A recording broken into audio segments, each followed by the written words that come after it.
my entire family, seriously, thank you so much for what y'all do.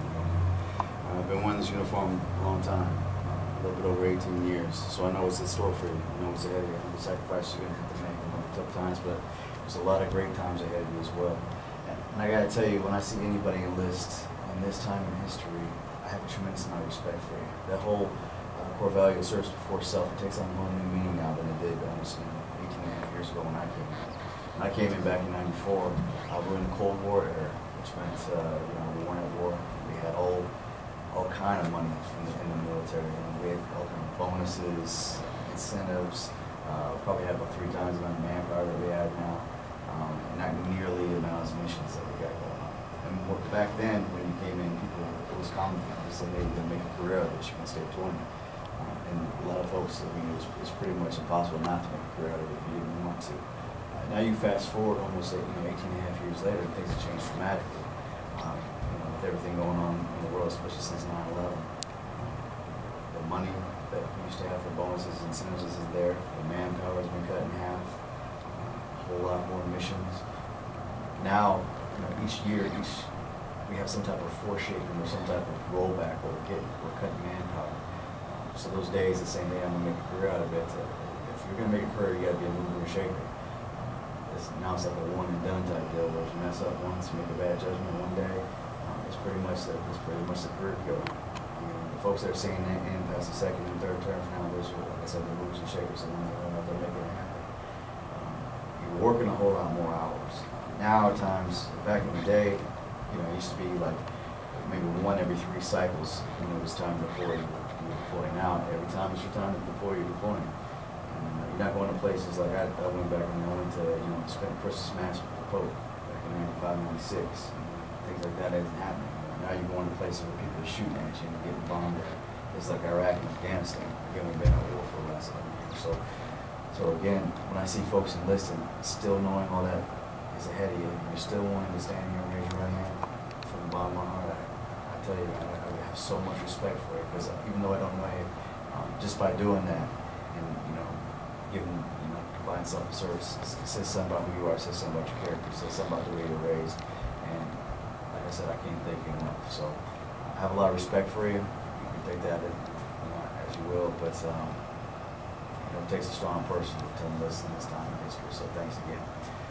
But enough of that. Really, what I want to do, real quick, just give you 3 pieces of advice that I feel confident if you follow, you'll be successful for when you come back and you ship out the other base. Does everybody have their ship dates? Yes, sir. Yes, sir. When are you heading now? January 2nd. January? June 3rd. June? September. January 28th. Reservist, sir. Oh, reserves? Okay.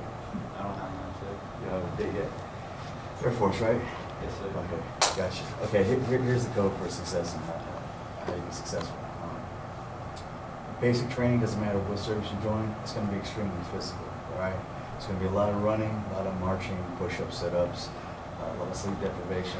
It's very physical, okay? So you need to be in the best shape of your life before you can get to basic.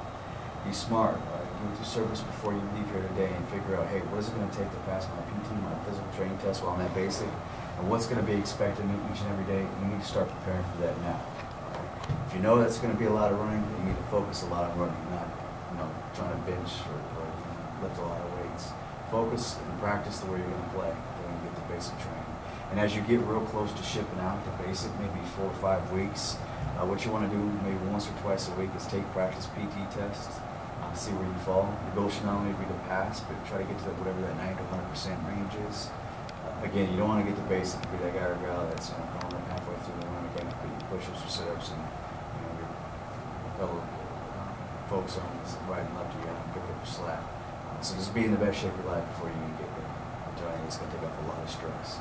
2, you're leaving home, okay? Leaving home. So take advantage of this time that you have right now, spend with your family, friends, and loved ones. Because you could luck out, you could be stationed nearby, but realistically, you'd probably be stationed pretty far away to where you probably have to take a plane home. I'm telling you right now, plane tickets are not cheap. And especially with the ops tempo the way it is, it might not be easy for you to take that much leave at any given time. So just don't get the basic or your first duty assignment and regret, hey, I should spend more time with this person, I should have done this. Take advantage of this time you have now. This time is something you have to bring back. And then 3rd, and probably most important, Your nation needs you. The service that you're joining needs you. We need folks that can make the cut and that want to be here and want to do this for a living. So please do not do anything stupid and jeopardize your future by getting in any trouble or getting hurt before you shut down. If you get in trouble, I'm telling you realistically, you know, your whole plans to join the military is going to be out the window. It's not going to happen. Right? And if you get hurt, you know, it can create a domino effect. You might end up missing your ship date, which means you end up losing your job that you wanted, maybe even become medically disqualified. Just be careful, be smart. Don't be getting in trouble, don't get hurt. Be in the best shape of your life before you get the basics. Spend time with your family, friends, and loved ones. I'm telling you right now, it's all common sense type stuff. But if you follow this advice, you will be successful. Everybody understand? Yes, sir. All right, let's get to the oath. All right, there's 2 decision points within the oath. But first, I'm going to ask you if you either swear or affirm. You'll say one or the other, and there is a difference between the two. You know the difference between swearing and affirming? No, sir. I didn't either. This is what the difference is. When you swear to something, you're making a promise to a higher being or some superior thing. That's what it means when you swear. An example, if I was to swear to something, that means I'm promising to God that what I'm saying is the truth. That's an example for me as well. If I was to say I affirm, what I'm saying there is that I'm telling you with 100% conviction and on my family name that what I am saying is the truth, the whole truth, and nothing but the truth. But that is my word, and there's absolutely no wavering to that. That's what it means when you affirm. So that's the difference between swearing and affirming. Then the very last line of the oath, the second decision point, it states, so help me God. That's completely up to you if you want to say that or not, because that line is optional. Whatever your heart tells you to say or not to say is the right decision. Everybody understand?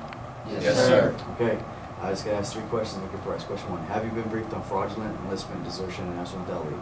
Yes, sir. Have you read and understood the DoD policy on separations of personal conduct? Yes, sir. Do you have any mental reservations or second thoughts about what you're getting to do? No, sir. All right, in position of attention. All right, raise your right hand if you after me. I state your full name.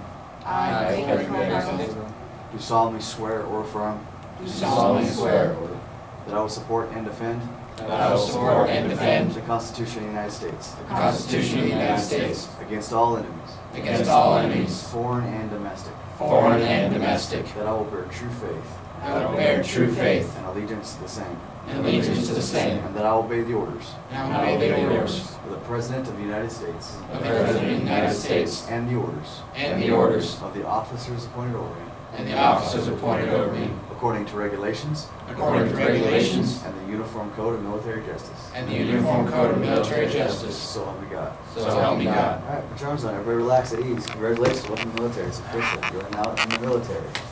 All right, next step in the process is